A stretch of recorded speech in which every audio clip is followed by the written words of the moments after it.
ठीक 4 घंटे बाद वित्त मंत्री निर्मला सीतारमण बजट पेश करेंगी, लेकिन सबसे महत्वपूर्ण बात यह कि 2024 के चुनाव से पहले यह आखिरी पूर्ण बजट होगा, क्योंकि अगले साल अंतरिम बजट पेश किया जाएगा। लेकिन महत्वपूर्ण बात यह भी है कि कल जब आर्थिक सर्वेक्षण पेश किया गया तब यह बताया गया कि भारत की विकास दर 6.5% रहने का अनुमान है। यानी कि अब तक जिस तरीके से कोरोना की स्थिति से भारत उभरा है, वो जाहिर तौर पर भारत को बाकी दूसरी अर्थव्यवस्थाओं से, यानी कि दुनिया भर की अन्य अर्थव्यवस्थाओं से और ज्यादा बेहतर बनाता है। इसकी कई वजह है, उनका भी विश्लेषण करेंगे। साथ ही आपको बताएंगे कि क्या इस बार जो उम्मीदें की जा रही है सरकार से, चाहे वो नौकरी के लिहाज से हो, चाहे वो आप टैक्स स्लैब में छूट के लिहाज से कहें, देश उम्मीद भरी नजर से हर बार बजट की ओर देखता है और इस बार भी यही सिलसिला कायम रहने वाला है। क्या 80C में छूट का दायरा बढ़ाया जाएगा?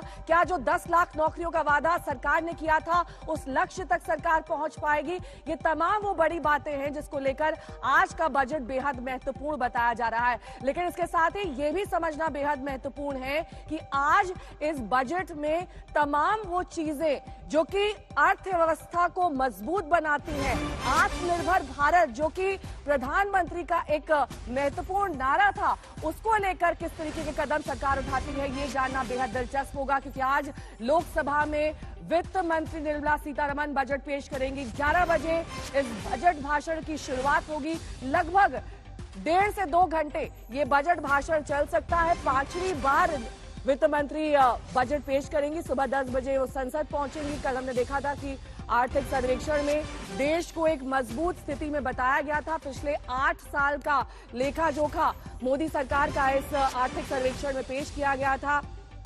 और इसके साथ ही ये भी जानना बेहद महत्वपूर्ण है कि आत्मनिर्भर भारत की ओर भारत कैसे बढ़ेगा। माना यही जा रहा है कि इस बार कई ऐसी घोषणाएं जिसको लेकर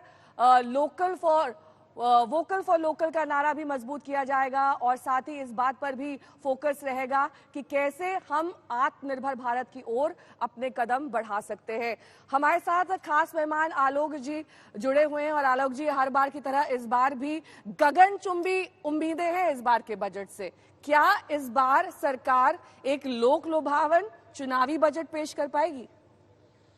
देखिए, उम्मीद तो यही है कि सरकार एक लोक लुभावन चुनावी बजट पेश करेगी, लेकिन मोदी सरकार का रिकॉर्ड देखिए तो वो जितनी उम्मीदें आप उनसे करते हैं वो उन पे पानी फेरने के लिए मशहूर है। मैं ये नहीं कह रहा हूँ कि इस बजट में कुछ नहीं होगा, लेकिन इस बजट से जैसी उम्मीदें लोग लगा के बैठे हैं शायद वैसा नहीं हो। आप इनके पुराने बजट भी देख लीजिए तो ये जिसको बिग बैंग बजट कहते हैं, जिसमें बड़े भारी ऐलान होते हैं, उस तरह के बजट नहीं होते हैं। इनमें कुछ ऐसे काम होते हैं जो आपको उस वक्त शायद पता नहीं चलते हैं। जैसे 2019 के बजट को याद करिए, उसमें किसान सम्मान योजना आई थी। उस वक्त उसका महत्व तो लोगों की समझ में नहीं आया था। और ये कहना सही है कि लोकसभा चुनाव के पहले ये आखिरी पूर्ण बजट होगा। इस वजह से ये उम्मीदें बढ़ रही हैं कि लोगों को खुश करने का इंतजाम किया जाएगा।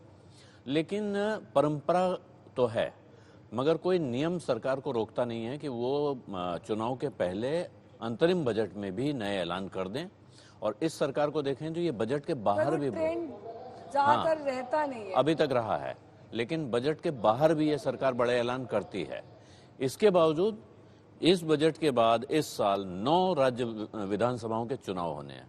इस वजह से ये एक बड़ा मौका है उनके लिए कि वो ऐसा कुछ करें जिससे इंफ्रास्ट्रक्चर को, ग्रोथ को और रोजगार को बढ़ावा मिले। अब इसमें वो मध्यवर्ग को खुश करने के लिए, जो कि काफी सालों से मिडिल क्लास ये मांग कर रहा है कि आपने साहब टैक्स में रिलीफ नहीं दी, तो क्या वो टैक्स को रिलीफ दे सकते हैं? अगर आप टैक्स कलेक्शन का आंकड़ा देखें जो लगातार बढ़ रहा है, डायरेक्ट टैक्स का भी, जीएसटी का भी, तो उसकी गुंजाइश बनती दिख रही है।